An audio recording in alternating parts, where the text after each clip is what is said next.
Hey guys and gals, Wes here with the Something Fancy Project. I know I told you guys I would be releasing this on Sunday at the latest. Well, obviously I'm a liar. You know, stuff comes up, life. Let's just move on. Let's forgive and forget here. All right. So one more quick thing before I dive into this review. Andrew and I are gonna try to do our best to put captions on all of our videos for our hearing impaired and really anyone else who wants it. You know, sometimes you can't have audio on a video. Thanks whoever requested it. Andrew got a request.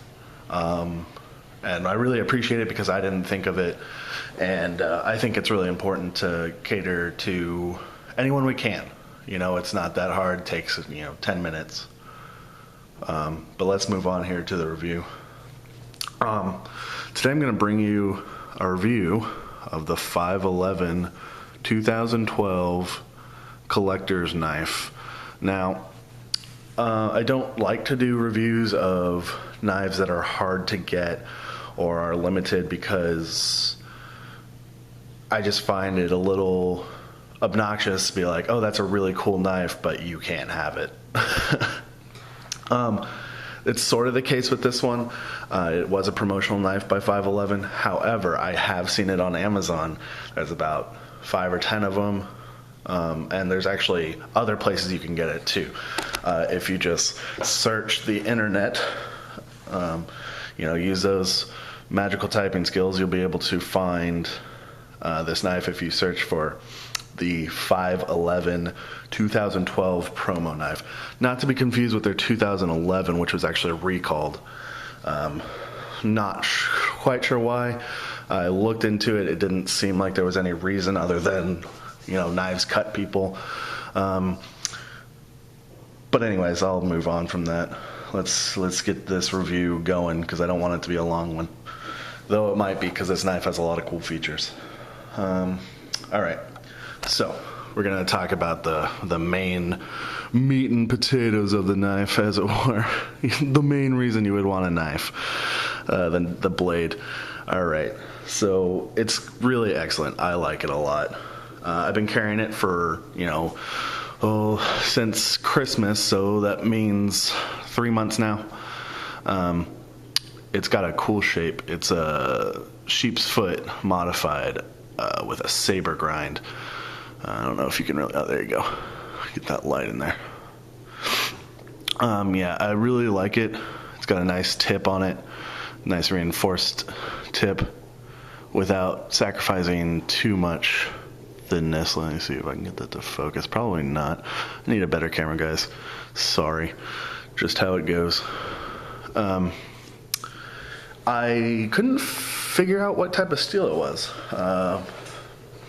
Most 511 knives are using Aus 8 steel. I figured that's what it was because it holds an edge really well. It takes minimal honing. But I thought I'd ask. That's why there was sort of a delay with this review from last week.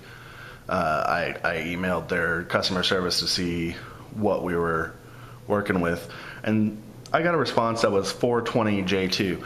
And now I love their customer service. They responded really quickly, but I don't think that's right because that's generally what they use on their liners, and that's what a lot of people use on their liners because it's a great liner steel.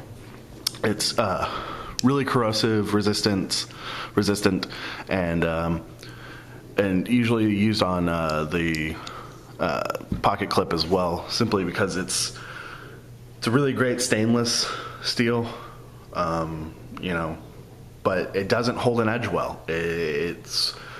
Some people use it as a blade steel, and they get completely dominated for using that because people don't like it. But this has stayed sharp for me. All I've had to do is run it across the steel a couple of times. It's really nice and sharp. Now, if someone has information that tells me what exactly type of steel it is, more power to you. Post it in the comments. I'll be glad to take your word for it. More on the blade shape. I call it a modified sheep's foot. Could be a drop point. It's just a weird shape.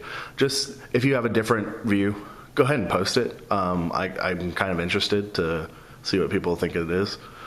It's got some nice jimping up here too. I know Nothing Fancy would be proud. It's actually not as aggressive as I would like. However, it does have some, which is good for a knife that, you know, comes from 511, which they generally call all of their folders tactical knives. Now, I don't quite agree with that, but obviously it's a marketing thing. They want this knife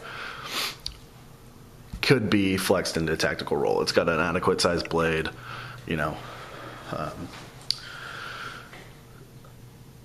But I don't think folders are made for tactical use in general. Sometimes there are larger tactical folders, but I would prefer a fixed blade.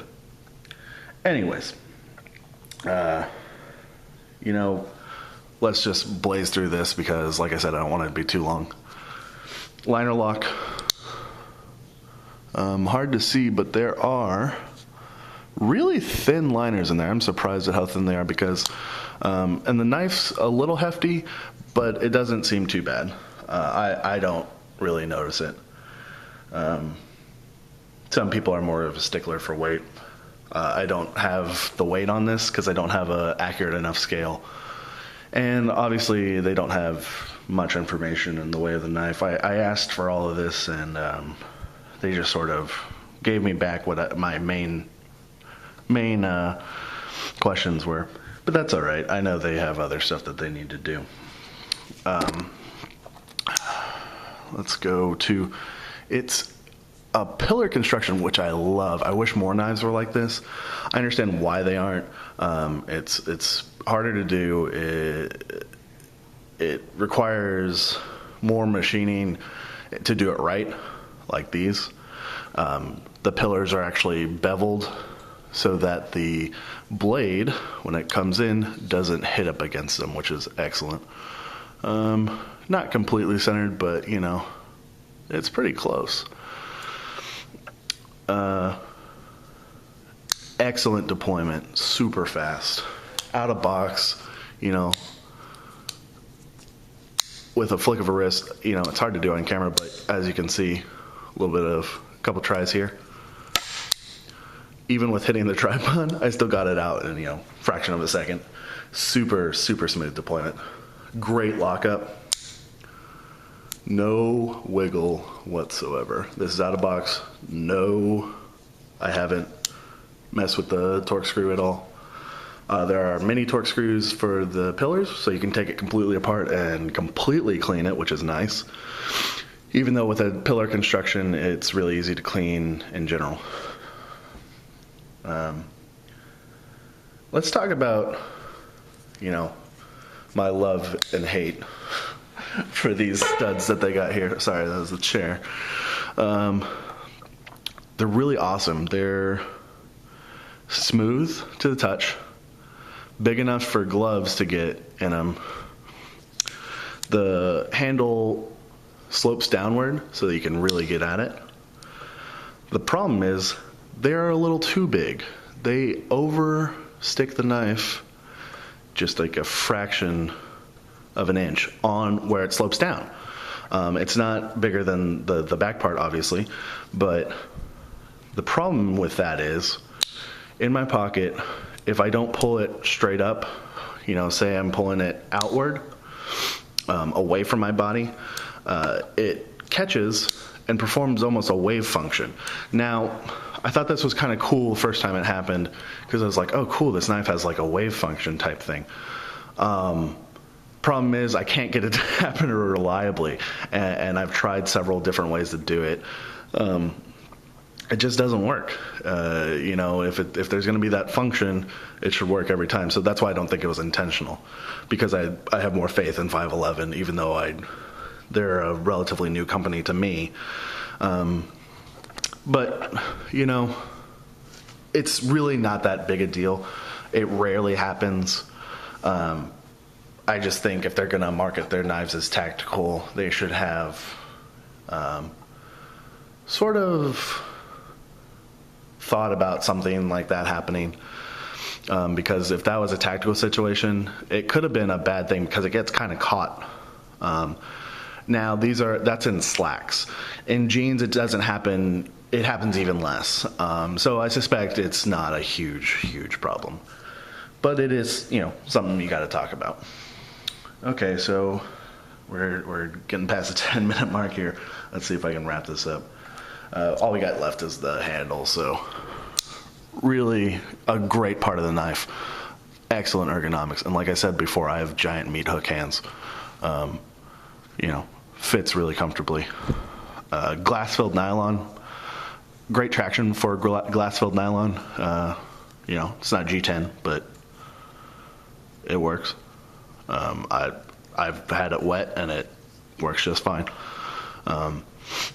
Another great thing about glass-filled nylon, super strong. This pointed tip, if I wanted to, that's a great impact weapon.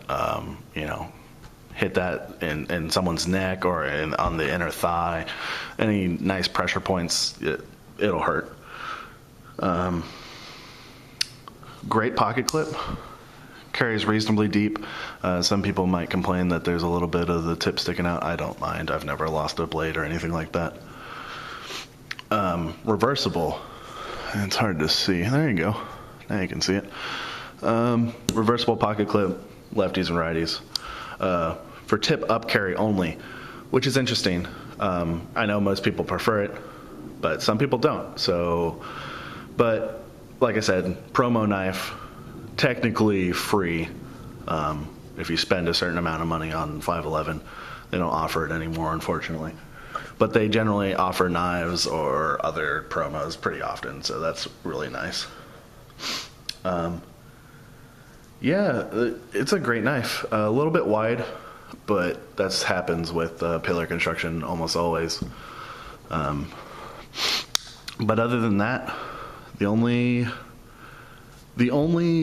there's three things that I want to say about this knife that are downsides to it. The thumb stud is a little bit too aggressive, I guess.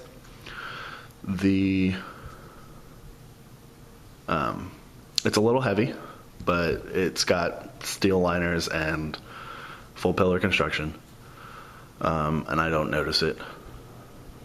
And slight lack of customization, but really it's a great knife, and you can get it for around $20 online, which is a steal to me. All right, guys, that's going to be it for today. For captions, I know people who are hearing impaired won't be able to hear me on this, but they take a little bit to get going, so just be patient. I'll put it in the description. Thanks, guys, for watching. Andrew will be coming up with a gun review here in a couple days. Sorry for the delay again. This is Wes signing out on the Something Fancy Project. See you later.